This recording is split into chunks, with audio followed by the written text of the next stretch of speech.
So we know that every Smash game has a link in there to represent whatever recent Zelda game has released.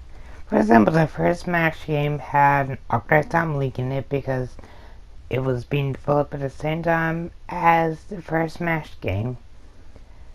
And therefore, he was chosen, that version of Link was chosen to be in it. In Melee, this was when Zelda was introduced, taking her appearance from Ocarina of Time as well as Link. Since Ocarina of Time is still the currently released Zelda game that was there. However, Majora's Mask was also released around the same time, and young Link was brought in to represent that game. Though Link looks more like his Ocarina of Time appearance, it's still the same Link, and if you need more proof, instead of like another Ocarina of Time level, they added a Majora's Mask level. Oddly, to represent that game and for young Link. Even when I was playing it back when Melee was the newest Smash game I knew, hey, this level is oddly for young Link, because the Zelda level, the Hyrule Castle level, is oddly for also Link and Zelda. To further Zelda's appearance from Ocarina of Time, Sheik was added as a playable character. Sheik was announced before Zelda for some reason, but they were able to be switched around while in the middle of a match, or by holding A as they started a match. Zelda basically switched to Sheik. Oddly taken from Ocarina of Time as well.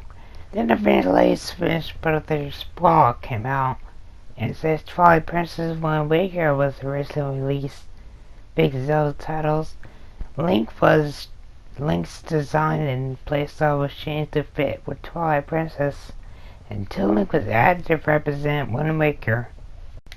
Zelda pretty much stayed the same, by having redesigned to fit her as Twilight Princess appearance, but she still played like well, basically, I don't play her, so I don't know.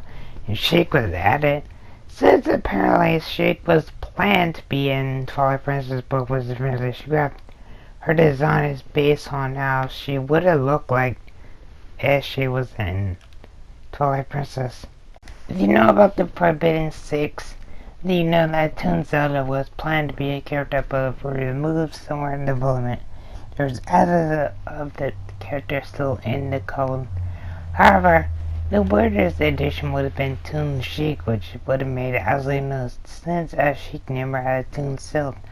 Opening Toon Sheik would have used as a placeholder for Tetra, who kind of plays the same role, but Tetra is more of a,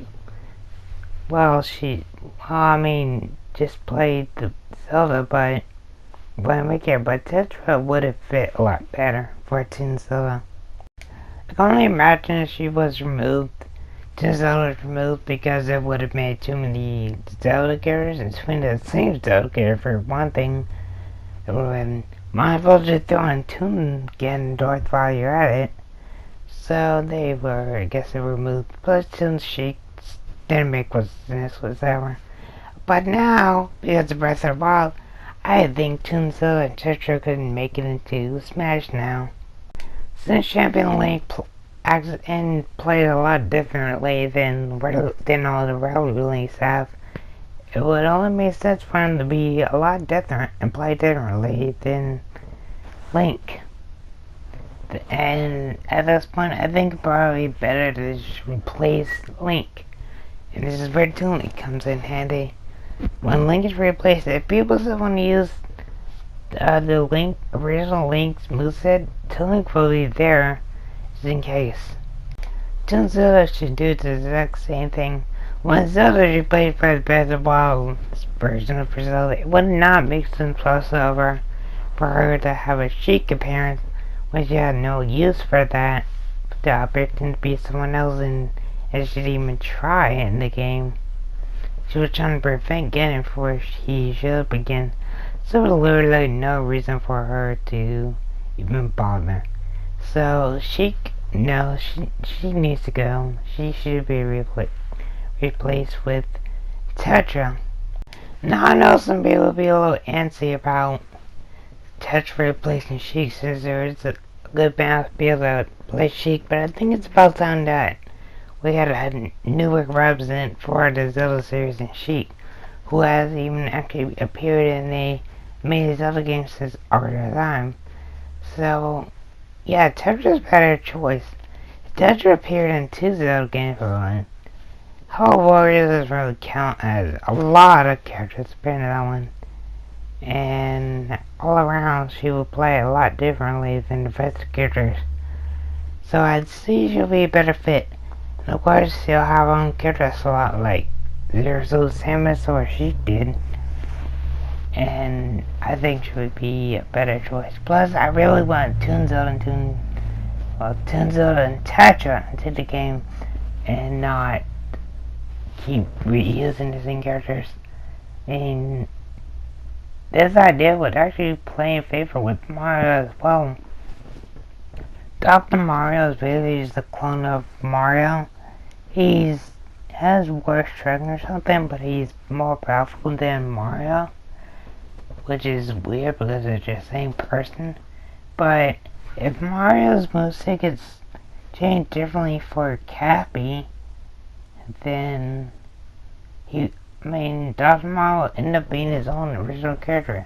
Luigi can be very different than Mario. He's already completely different, but he's so much extra thing. And it'll be awesome. Like, I don't know, remove Mario's Cyclone for the Cappy spin attack or something. It's always. I'm hoping to see Cappy make it to Smash. I know you can't see him in the trailer, but that doesn't really count, as Cappy can honestly make himself look like just Mario's hair without needing to be there. Plus, I think them making it obvious that Breath of the Wild Link was going to be in the game was enough for the surprise. Plus, the Inklings were confirmed. So I think we'll just have to wait for Cappy. But this will help the clones be more unique and not clones anymore, and give already existing characters more original, newer, and original play styles. So I hope they do this. This is just my route, but they should do this. Anyway, I hope you enjoyed this little video about it. I know there probably wasn't much I could say, but this is basically all I want to say, that Tetris needs to be smashed, okay?